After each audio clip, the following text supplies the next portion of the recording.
Suguli Swagwait. Hello, everybody. Kelani Niyungyat, Swage Swewage, Niwagitaloda, Oneotiaga, Niwagahunjoda. My name is Kelani. I am Bear Clan, and people of the Landing Stone is the land and earth that I come from, and we are Grandma's storytellers. In a small house by a river, there was this old lady. She was wise and she had no family, but she loved and cared for all the animals. And in return, the animals would give her stories, and she would take these stories and put them in her pouch. And she would tightly close it up so that the stories wouldn't leave. One day, while my mother, and I'm going to tell you it's my mother's story, went down there and visited with this lady, and the lady showed her her pouch that she was very proud of. And then the lady asked her, the old woman asked her, would you like to hear a story from the animals? And of course I said, yes, I would like to. So she opened up the bag and I looked inside and I saw all these stories in there. She took a story out and she told me about the story. And then she would take it, when she finished the story, she would close up the bag and she would in turn put it away. Well, my mother would go down there frequently and talk to this lady, and every time she went down, the lady would ask her again, would you like to hear the story? And my mom would say yes, and so they would go in the bag and open it up, and they would tell the story. Well, the old lady was very concerned because she had no family. She had no one to tell the stories to except for my mother. Well, she started telling the stories, and she told my mom, you need to share these stories so that the people of the Longhouse will never lose their stories. Well, my mother, she got busy, she got married, had kids, did a lot of other responsibilities, and didn't go down to visit this lady. One day, she decided to go down to visit this old lady. And when she got near the house, she was looking for her and could not find her. So she would start hollering for her, calling her and trying to find her and could not find her. So my mother went into the house and she saw her pouch on a table full of dust. My mother took the bag out, I'm sorry, and dusted off the pouch and opened it up. And she saw the stories in there.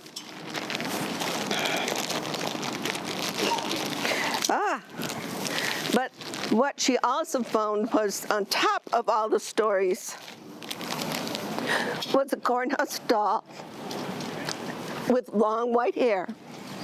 So my mom took the story bag or pouch, and she has has her stories in here. And the original story pouch is the one that my brother took after my mom passed away. And we all have our own story pouches so that we can share it with the people of the Longhouse and to everybody else, because you need to know who we are and where we come from. And thank you. Sorry. I'm so sorry.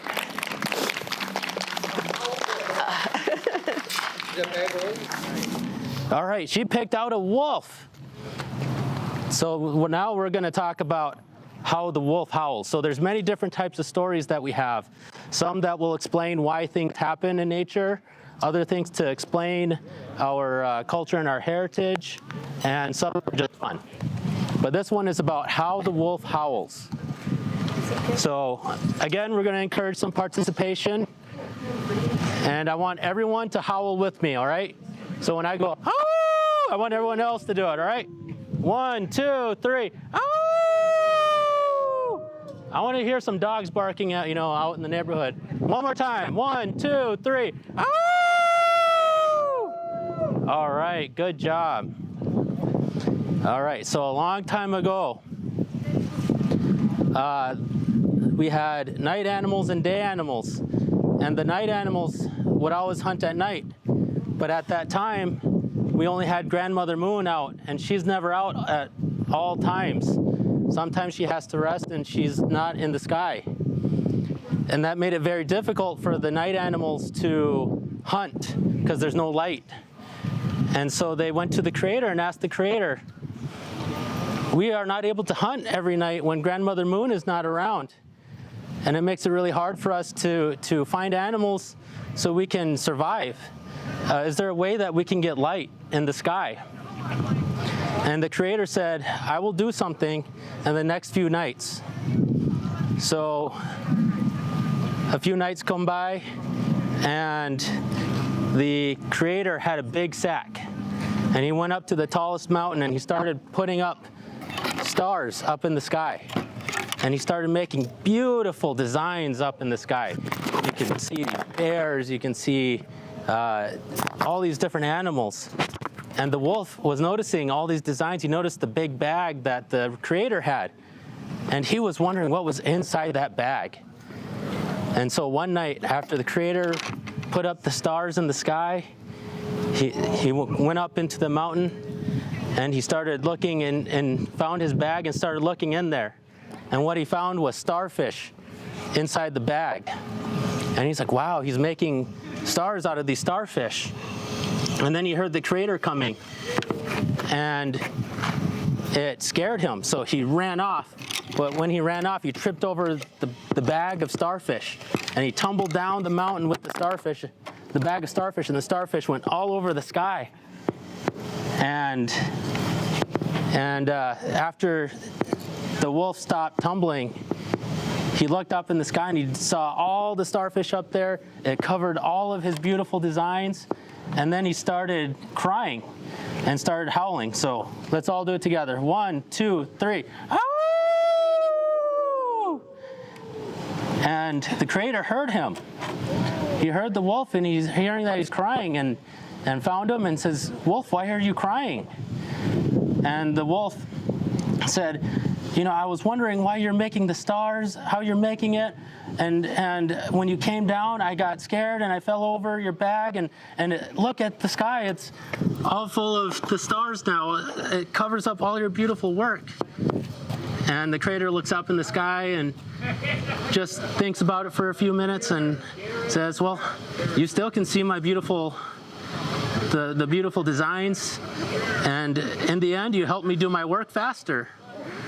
But the wolf, he still feels ashamed, so every night he'll still howl at the stars because he still feels shame for what he has done. So that is how the wolf howls at the moon. All right. Oh, yeah, all right. All right, we had a few more children that want to come up. Do you want to come up now? All right, yeah, run up. Come here. Got it. Uh-oh. I'll do it in order by the way you pick them, okay? Come on. Yeah, we'll everyone here is going to be doing it eventually, so.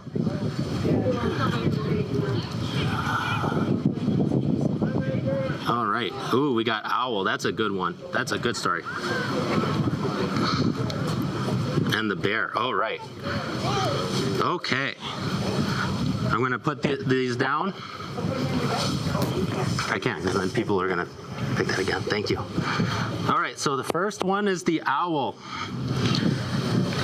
So this one is another one that tells why things are the way they are. So in this one is why the owl has its big eyes.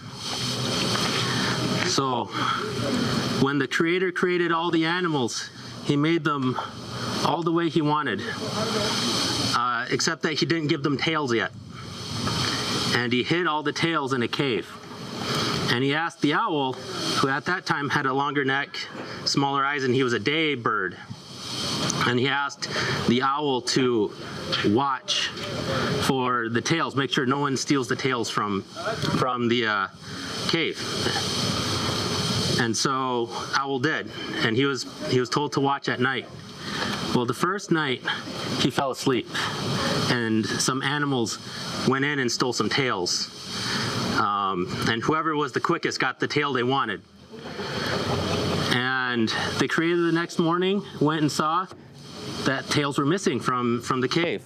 And he asked the owl, why are their tails missing from the cave? He's like, I'm sorry, Creator. I just could not stay awake. It was really hard. You know, I'm usually a day animal and like to stay up during the daytime. And so he helped the owl stay up at night. And so the owl now staying up at night, he's watching, he's keeping an eye out for animals, and he'll hear rustling around, and he'll be like, who's there? And he'll keep looking around, who's there? Who's there? But none of the animals don't want to tell him that they're around. They want tails.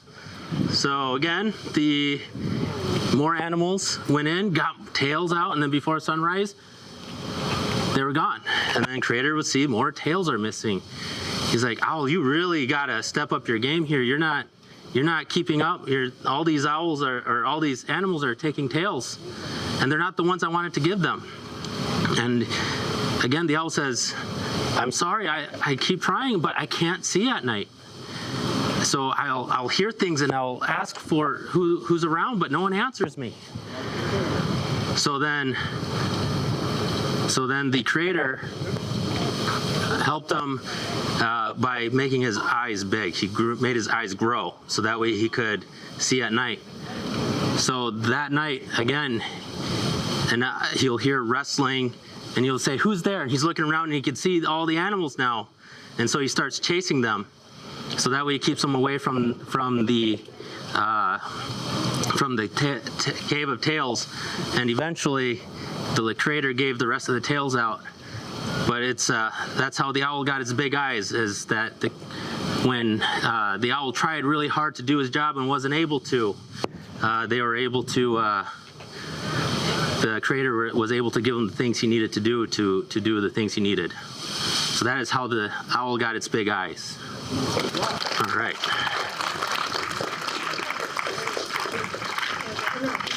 I got, one more, well, I got, and then another story after this, but all right, I'll keep going. All right, so the other one's a bear. So this one's actually about a bear and a frog.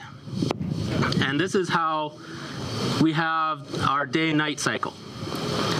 So a long time ago, there was no really day and night cycle. Sometimes it'll be what would be called 3 days of light and 2 days of darkness, or 5 days of light, 1 day of darkness.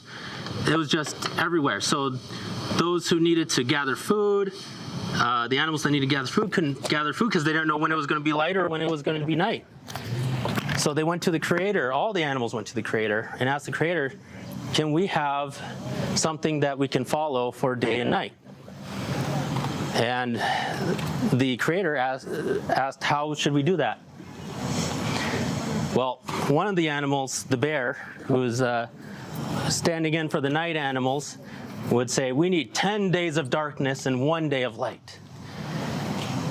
And then from the day animals, a frog came in and says, let's have something same, 1 day, 1 night. But there's so much argument going on between all the animals that the Creator says, whoever can say whatever they want the longest will be able to have that cycle. So the bear says, all right, and he's a keeper of medicine, so he's like, I'm just as powerful as the Creator. We're gonna make it happen. And so he gets ready, he makes a big bonfire, he gets his medicines out, he starts dancing around, going, 10 days of darkness, 1 day of light. 10 days of darkness, 1 day of light. And the frog is just going about his business, just saying, 1 day, 1 night, 1 day, 1 night. A few days go by, they're still going strong. Bear's still going, 10 days of darkness, 1 day of night. Light, 10 days of darkness, 1 day of light. Frog still going about his day, going 1 day, 1 night, 1 day, 1 night. Well, almost a week goes by, and the bear is starting to lose his voice. He's going, 10 days of darkness, 1 day of light. 10 days of darkness, 1 day of light. And the frog, again, still going 1 day, 1 night, 1 day, 1 night. And then eventually no matter how much medicine and dancing the bear did, he ended up losing his voice. So he's going, 10 days of darkness, 1 day of light. And he lost his voice. But yet, the frog's still going, 1 day, 1 night, 1 day, 1 night. And he was just slowing down a little bit. So the Creator rewarded the frog with having the 1 day, 1 night cycle. And so that's how we have our days that are very similar in time. But the times that the frog is slow at saying 1 day, 1 night is when we have longer nights. But he's usually more active in the summer, so that's why we have more light in the summer. And so that is how we got the 1 day, 1 night cycle. All right, thank you. The first story I'm going to tell you is of the bluebird. A feather was picked. And this is to represent the bluebird. Okay, long time ago, there was a bird who was looking, all the birds were the same color, and this bird was looking up at the sky, saw the beautiful blue sky, and he was flying along, and he sees this lake, beautiful blue lake. Really, really liked the color blue. So he decided he was going to go ask the Creator if he could be blue like the sky and like the lake. And so he approached the Creator and asked him. And the Creator said, gather all the birds together and we'll have all the birds choose their own color. Well, that's a whole nother story. And I'm not going to get into it that much.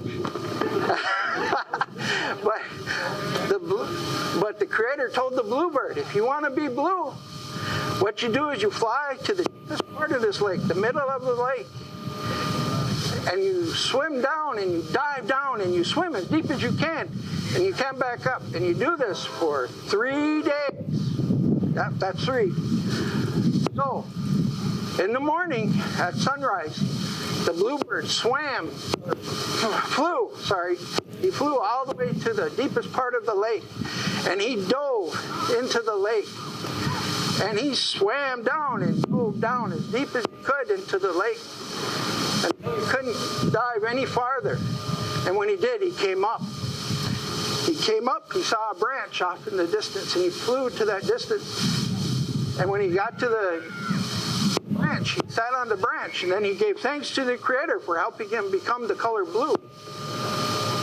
The bluebird wasn't blue yet. He had blue in his wings, and a little bit of blue on his chest, but he wasn't completely blue. So the next morning, the bird went and flew again over this lake to the deepest part. He took a deep breath and dove down and swam down as deep as he could go. And when he couldn't go any farther, he came back up. And when he came back up, he flew to the same branch, landed on the branch, and gave thanks to the Creator for helping him become blue. And he looked at him, and more of his feathers were blue, but he wasn't quite blue yet.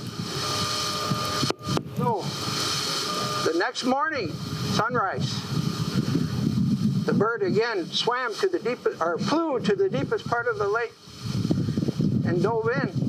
And again, deep as he could swim, he would dive deep and deep. And he couldn't go no farther, so he came back up. And you see the branch, and he flew to the branch again. He landed on the branch, and he gave thanks to the Creator. And the Creator was pleased. And that's how the bluebird became blue. And the bluebird went and flew and told all the other animals, showed all the animals, look at my beautiful blue color. Look at my beautiful blue color. Well, that goes into our second story.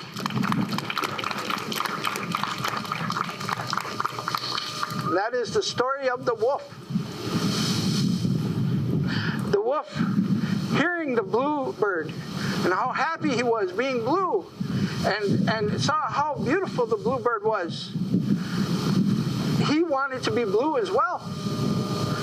So he went to the Creator. Says, Creator, can I be blue like the bluebird? And the Creator goes, yes. Says, you have to do like the bluebird. You go out to this lake, you swim out to the deepest part of the lake, and you dive down and swim down as deep as you can. When you can't swim no more, you come back up, and then you swim, come back towards the shore, and at the edge of the shore, you give thanks to the Creator for helping you, for turning you blue. So the first morning he got up and went and ran to the lake, swam and swam and swam to the deepest part of the lake. Then he dove down as deep as he could. And when he couldn't dive any farther, he came back up and he swam towards the edge of the shore, stood at the edge of the shore and gave thank you to the Creator for helping him become blue. And he looked and he could see that his fur was a little bit, there's a little bit there. And I got him excited. So the next day, the wolf came back early in the morning at sunrise again, and he jumped in the lake and he swam to the deepest part of the lake. And when he got to the deepest part of the lake, he dove down and he swam down as deep as he could. And when he couldn't go no farther, he came back up and he swam to the shore. He stood at the edge of the shore and again gave thanks to the Creator for helping him become blue. And he looked and he saw his fur was turning a nice blue, but it wasn't blue as the bluebird yet. So he decided he's going to wait early in the next morning. The next morning came. He ran and he jumped in the water and he swam and he swam and he swam, got to the deepest part of the lake. And he took a deep breath and he dove down and swam down as far as he could. And when he got to the bottom, or almost to the bottom of the lake, and he realized he couldn't go no farther, so he came back up. And when he came back up, he swam close to shore. And when he stood at the edge of the shore, he looked and he saw his fur. His fur was a beautiful blue fur. Oh, it was so beautiful and miraculous. And he loved the color of that fur. Oh, he had to go tell everybody. So he jumped up on the shore. And he's running through the wood and he's going past trees and brushes and everything else. And his beautiful blue fur started becoming brown and started becoming black. And he's going to all the different animals. Bear, look at me, I'm blue. Deer, I'm blue. Rabbit, look at me, I'm blue. The rabbit goes, you're not blue. You're not blue. And the wolf goes, I'm not blue. And he looks at his front legs. And it's like, oh no. So he runs back to the lake as fast as he can. And he gets back to the lake. And he looks at his reflection. And he's got black and browns. And there's a little bit of white from the pussy willow. And, but he's not blue. He's not as blue. So he jumps in the lake and he's trying to wash this off. And it's not coming off. It's not coming off. So he calls to the Creator. Creator, I'm not blue. Why am I not blue? And the Creator goes, what were your instructions? He goes, to swim out to the middle of the lake, dive deep down, come back up, and come to the shore. He goes, you forget to give thanks to the Creator for turning you blue. And because you didn't give thanks, and because you ran off, you now take on the color of the shore and of the leaves and the trees and the branches around you that gave you the color that you are now.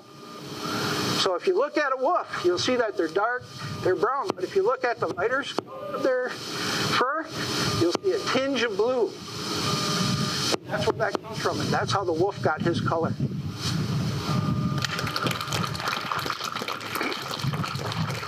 All right. Somebody picked out a frog. The story of the frog is why the frog has no teeth.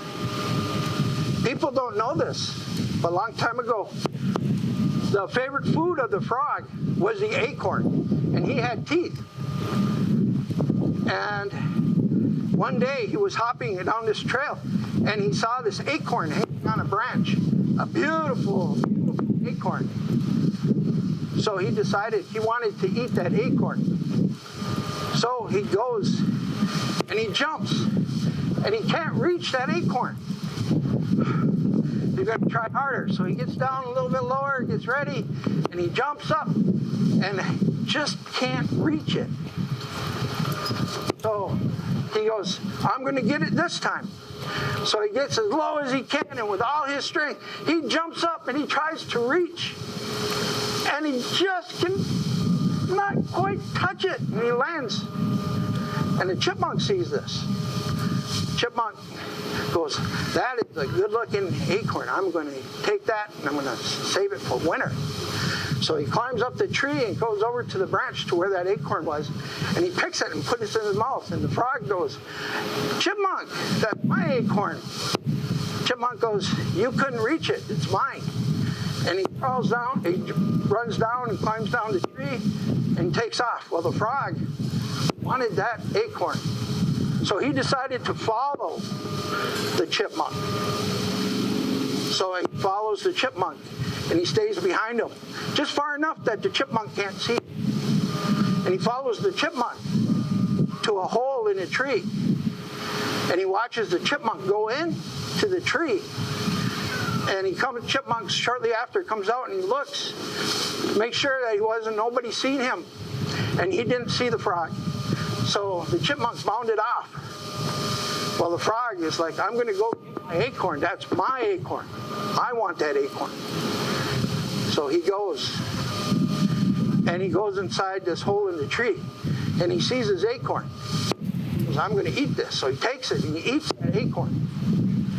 And after he eats that acorn, he's like, oh, that was so good. He looks around and he sees the whole hole of the tree is filled with these beautiful acorns. And he thinks, chipmunk's not going to miss one or two. So he eats a couple of them. And they tasted so good. They've been sitting for a while and they really, really enjoyed it. So he decided that he was going to have a few more. And he kept eating, not realizing that he was eating all of his chipmunk's acorns. And all of a sudden, the frog looks around and saw all the acorns were gone. He ate all the acorns.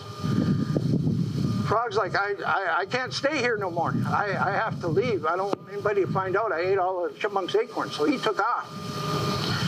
The chipmunk came back to his hole. And he saw that all his acorns were gone. Oh, somebody stole my acorns. Somebody stole my acorns. The critter was walking by. And as the critter walked by, he heard the chipmunk cry. So the critter goes, Chipmunk, what's wrong? Chipmunk says, my acorns are all gone. Somebody ate all my acorns. They stole my acorns. And I was saving those for winter. And the critter, realizing this was serious, calls all the animals together and says, somebody stole Chipmunk's acorns. I'm going to find out who did it. And I'm going to ask each animal. First he asks the bear, Bear, did you take the Chipmunk's acorns? Bear, nope. I don't like acorns. Nope. Okay.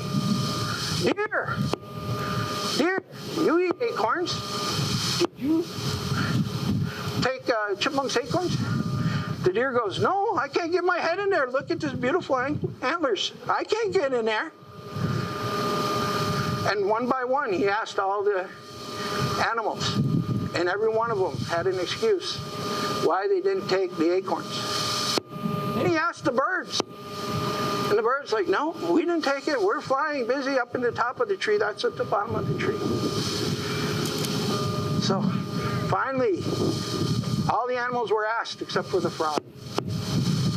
And the critter goes, Frog, did you take Chipmunk's acorns? And the frog goes, nope. Frog, did you take Chipmunk's acorns? Frog, did you take Chipmunk's acorn? Yes, I took it. He took my acorn that I wanted. And I went inside and I saw and I ate it. And I seen the others, so I took it and I ate, and I did eat them all. Frog, punishment. You will no longer be allowed to eat acorns. And right then and there, the teeth fell out. And that's why the frog has no teeth.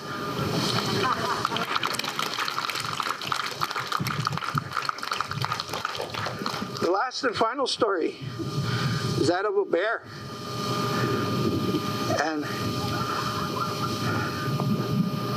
okay, I'll tell the good one.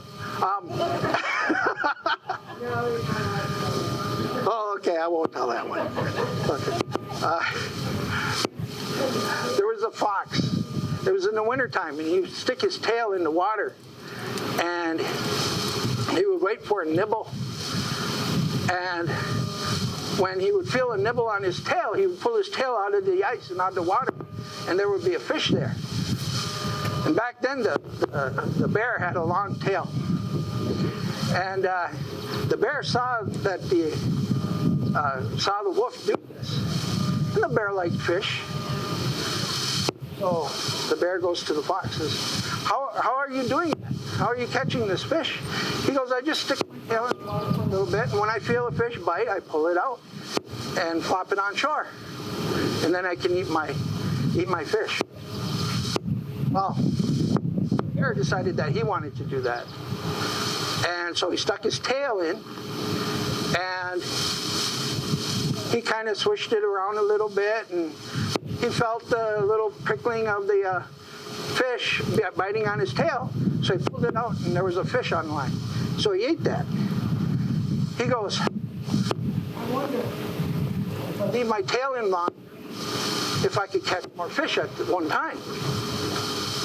So he stuck his tail in the ice, in the water, and he's kept it in there for a long time, and finally he could feel some prickling at it.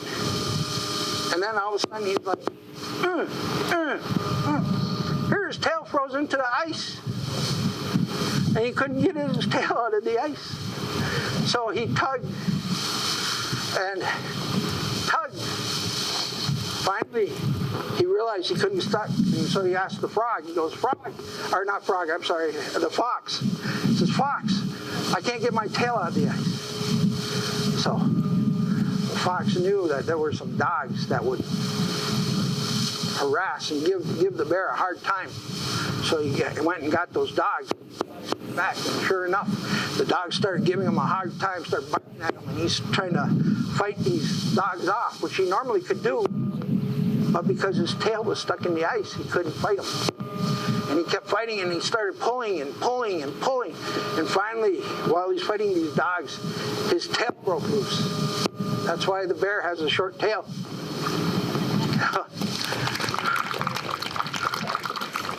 Awesome. Okay.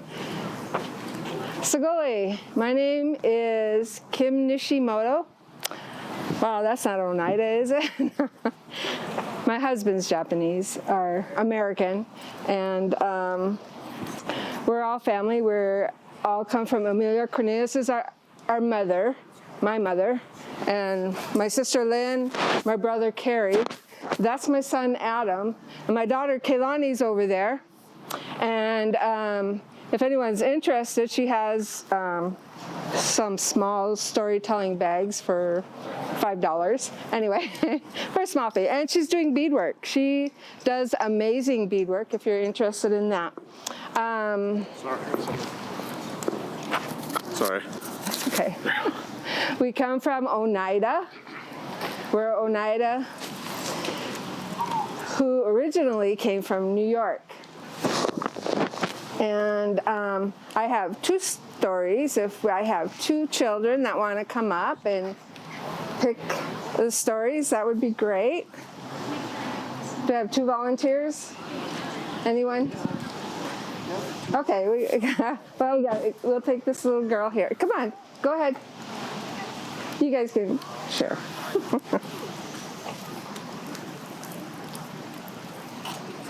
Thank you. And thank you. Okay. This is a cornhusk doll. And I make cornhusk dolls, and I was supposed to do it today. However, somehow the cornhusk got left at home in a bucket somewhere.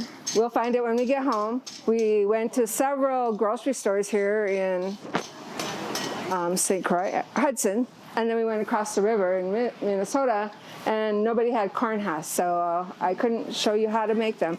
But I will tell you the story of the cornhusk doll and why the cornhusk doll doesn't have any face.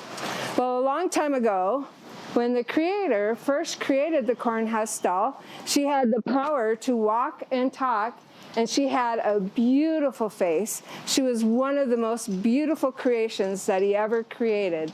And her responsibility or job was to take care of the children while the parents worked. So the mothers had to cook and take care of the gardening, and the fathers went out hunting to get food, and the children can get into trouble, right, when parents aren't around. And so that was her job, was to watch the children. Well, she did a really good job watching the children. She would rock the babies in the cradle boards. She would play games with the children, and she taught the little girls how to cook and the little boys how to shoot their bows and arrows. And she was doing a great job. But one day, it rained in the village, and she gathered all the children into the longhouse. And after the rain left, they went outside to play again, and she saw her reflection in a puddle of water, and she saw how beautiful she was. And so from that day on, instead of watching the children anymore, she would go down by the lake and look at her reflection, or she would gather shells to put in her hair or flowers, and she just admired herself and how beautiful she was. And so what happens when children aren't watched? They get into trouble. The little kids would get too close to the fire and get burned.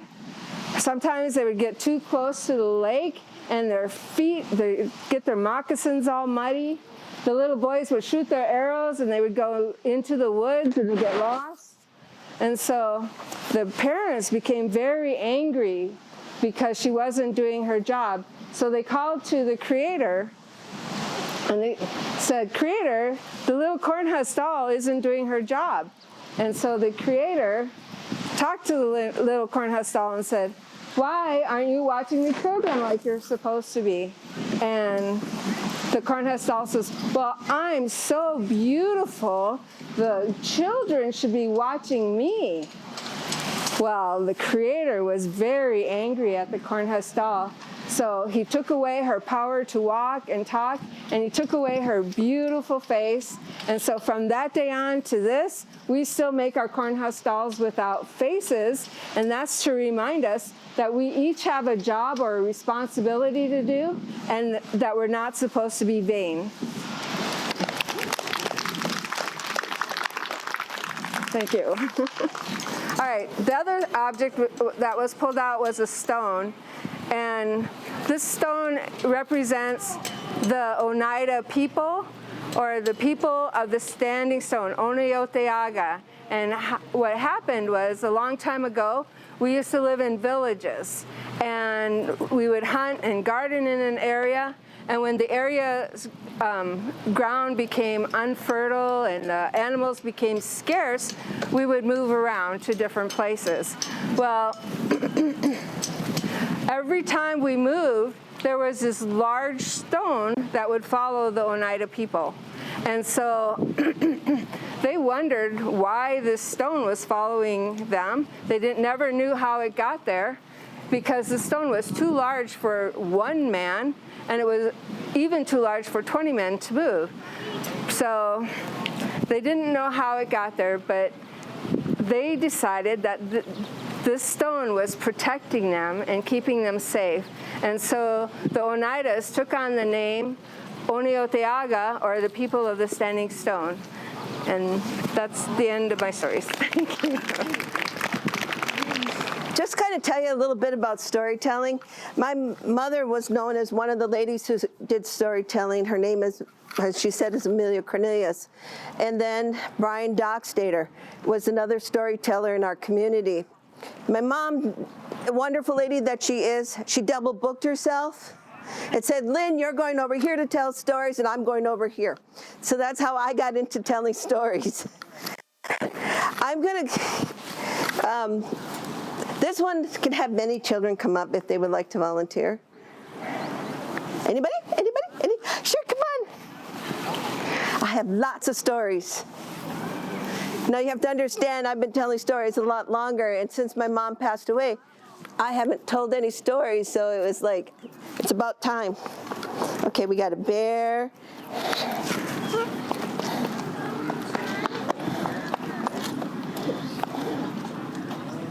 A rabbit.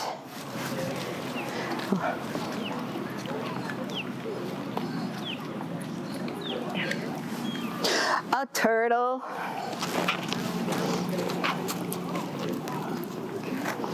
Fluffy feather. Oh, am I running out? Out. A stick. Yep. There's one more. Okay, let me get to do it. Oops. What happened to it? Okay, we're done. I'm sorry. You've been so helpful.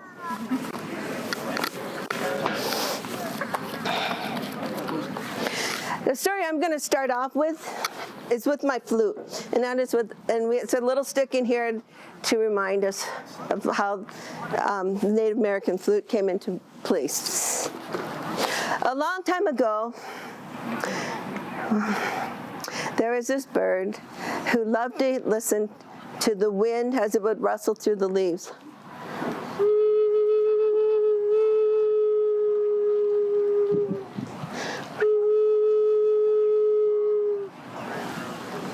And if she would be by the brook or a stream, and she would listen to the water as it was running through the rocks and the stones.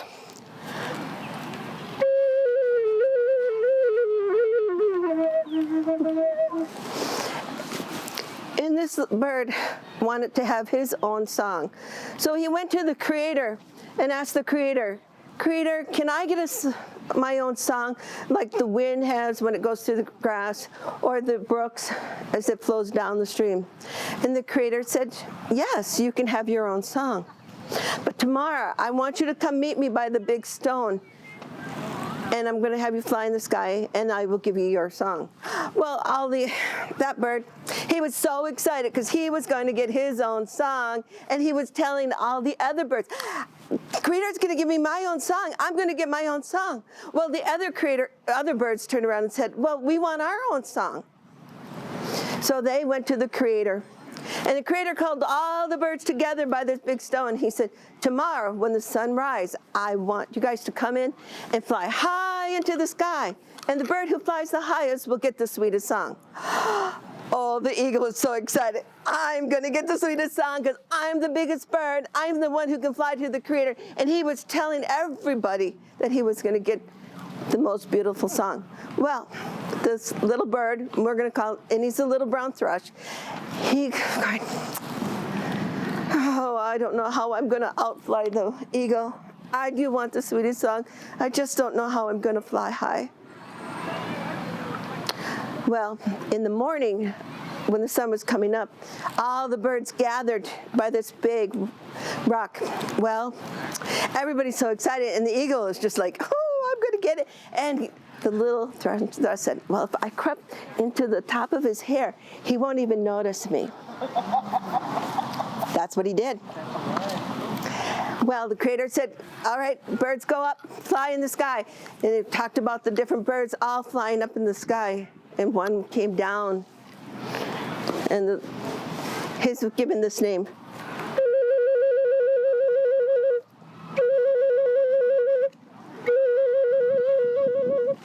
And he's called hummingbird.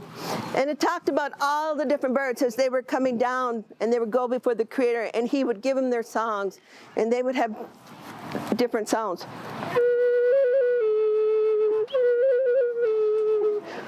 And there was time came by, and just the eagle was up in the sky.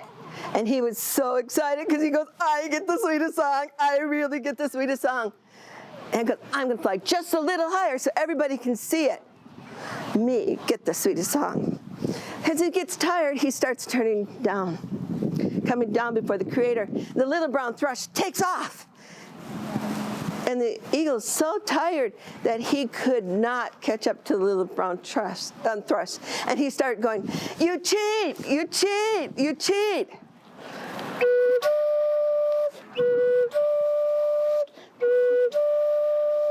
Listen to an eagle.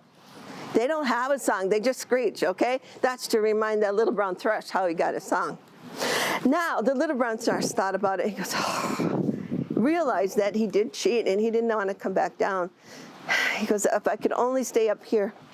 But he got tired and he went down in front of the Creator. And the Creator said, I promised the bird who would fly the highest would get the sweetest song, and gave the little brown thrush the sweetest song. But the little brown thrush is very ashamed how he got his song. That the only time you can hear him is when he's in a group of thickets or brush and you can't see him, and he plays his song. And if he hears this noise, any noise, he stops singing.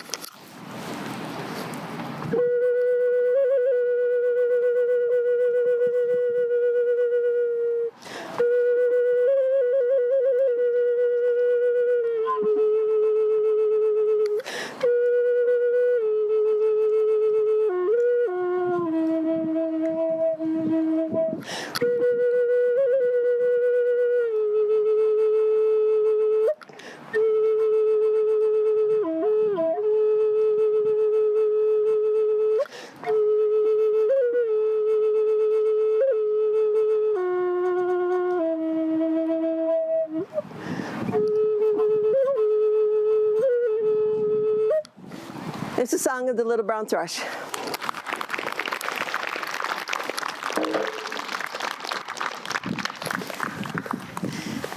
I'm going to tell you about how the rabbit got his tail. A long time ago, the rabbit had a bright, bushy tail. He was so proud of his tail that he would show it to everyone. Look at my beautiful tail. I have the most beautiful tail. Well, in the spring of the year, we know when we get these big, fluffy flakes, that snow builds up really fast. But then when the sun comes up, it melts really quick. He was so excited because he knew this was going to be one of the last snowstorms that he was going to get. So he was running around, and he ran around this tree, and he was running around the tree, and he was packing up the snow. And the snow was getting higher and higher and higher. Well, the rabbit got tired, and he decided to go fall asleep. And since he was so high, he just decided, well, I'm just going to sleep in the fork of a branch. And he curled up in a ball, and he fell asleep. Well, the sun came out while he was sleeping, and the snow melted. Oh, no. Now, we all know rabbits are shy, and they're timid, and they're scaredy cats. Well, he's up there, and the ground's down here. How am I going to get down? Oh, no. He didn't know what to do. So he covered his eyes and went to the edge and leaned forward and kept leaning, and he finally fell down. Well, he didn't look where he was going to land. His nose hits a rock and splits. The front legs hits the ground, then they jam up to the front. But the worst thing of all, his tail was in the crook of the hook of the branch. The wolf was okay. I'm sorry. The rabbit was okay. He had a split nose. His, legs was jammed up. But my tail! Oh, my beautiful tail! And he started crying. Oh, skunk came by and he goes, Rabbit, what's wrong? I lost my tail. There's my tail. My beautiful tail. Skunk said, well, you can have my tail. Oh, no. If I have your tail, everybody's going to look at me and run away because about the story about the skunk. So he says, no, thank you. A turtle comes along and says, and asks the same question. The turtles and the rabbit goes, no, I don't want your tail. There's no fur on it, and it's pointing, it's peaky. That does not look good on a rabbit. Well, it talked about all the different animals came in and they were offering their tail to the rabbit.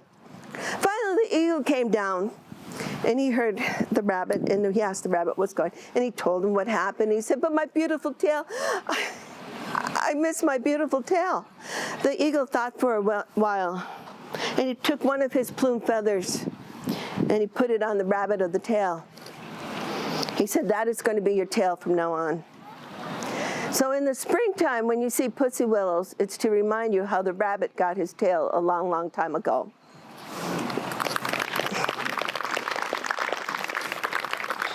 Okay. I'm going to do a fun one. I'm going to tell you guys how the chipmunk got its 3 stripes. A long time ago, chipmunks did not have any stripes. But chipmunk was known to tease people. Oh man, he would tease the skunk. Oh, you stink, you. And he would go around teasing all these people. Well, like Adam said about the bear, he was known for his medicines and power, and he would go around and boast, I am just as strong as the Creator. Whatever the Creator can do, I can do. The Creator wants to move the mountain, I can move the mountain. Well, that's all it took for the chipmunk. The chipmunk said, all right, rabbit. All right, oh boy. All right, bear, you can't move the mountain. You said you can move the mountain, but I don't think you can. But I'm going to give you a challenge, a really hard challenge. Can you stop the sun from coming up? Bear said, no problem. The Creator can stop the sun from moving, so can I. Well, the chipmunk took off and went on his little way. And the bear, he went and gathered wood, and he got his medicines together. And just before the sun was to come up, he lit the fire, and he started singing and dancing. Well, the sun came up. Chipmunk went to the bear. Hey, bear, I thought you said you could keep the sun from coming up. Bear ignored him, kept singing and dancing, put more medicine on the fire, just trying to get it. I just love this thunder out there. And was going around, and he was dancing. Now the sun is high up, noon. And the chipmunk again said, oh, bright bear, yeah, you can do this. Well, you can't stop the sun from moving, and you're not as powerful as the Creator. Well, the bear ignored him, kept singing and dancing. Now the sun is starting to go down, and the chipmunk went back and started teasing the bear. Now the bear got angry, and he grabbed the chipmunk between his 2 paws. Chipmunk knew, I'm not going to make it. And he was just, and he's a quick thinker. He goes, bear, I need to give my last prayer song. Please let me do my last prayer song. But there's not enough room here. Can you just lift at least one toe of your paw? Just one? And bear thought about it. Yeah, if I just lift one, he can't get out. And so he barely lifts it up. And the chipmunk took off, and the bear went like this. And that's how he got the stripes down his back. Do we want to...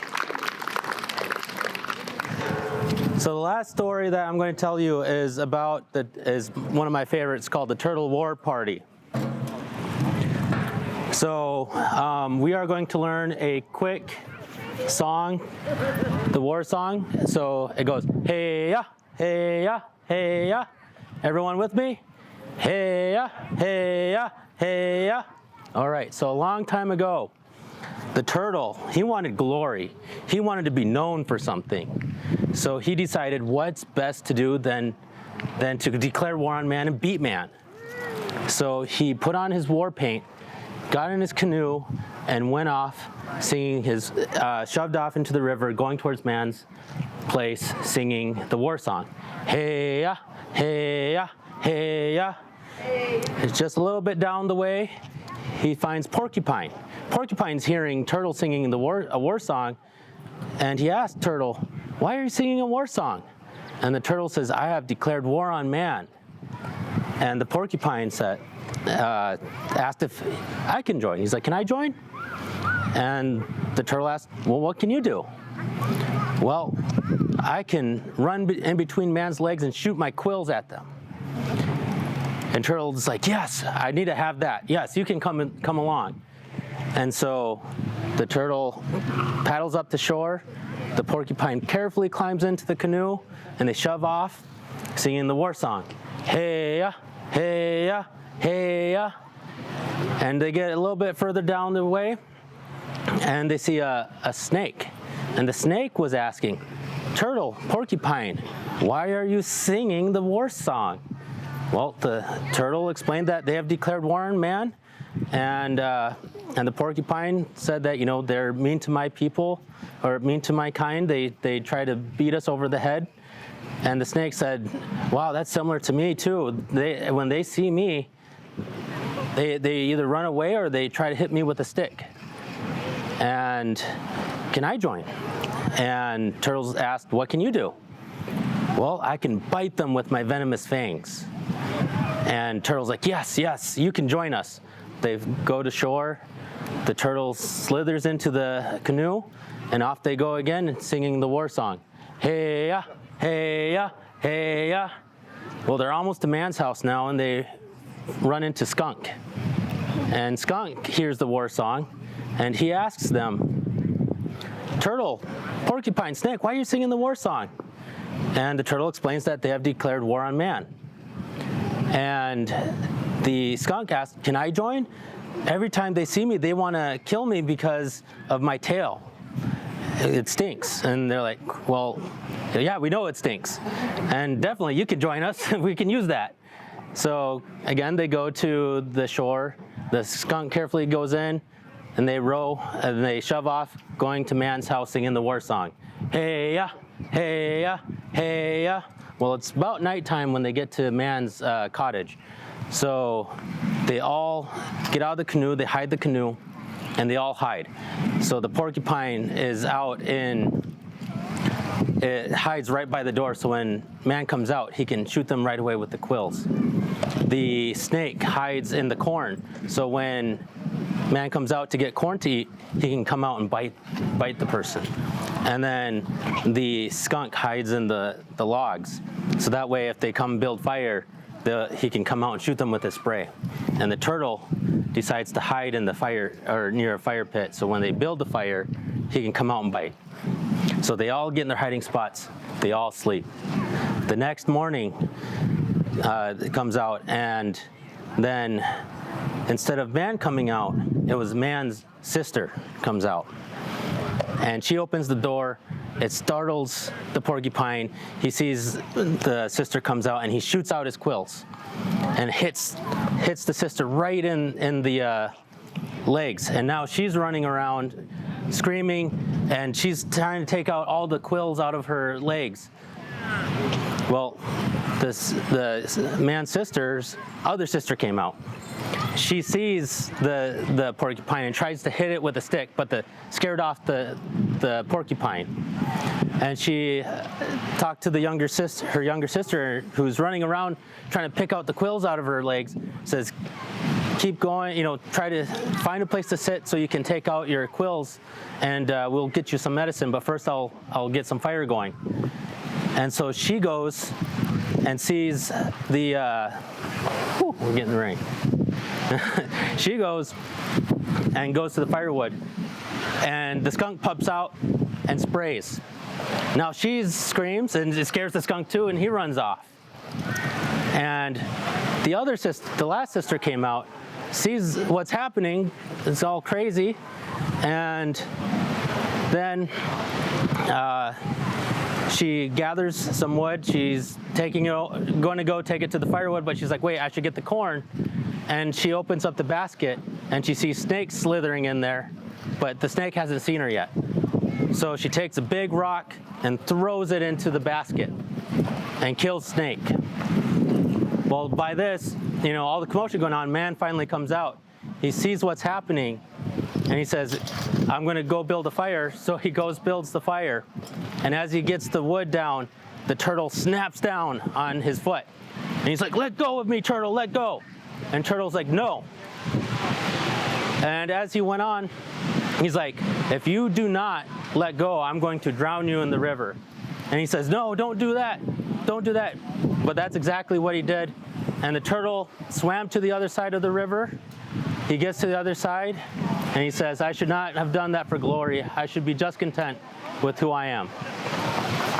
And that is the story of the Turtle War Party. Thank you for that quick one with all this wind coming by. Thank you.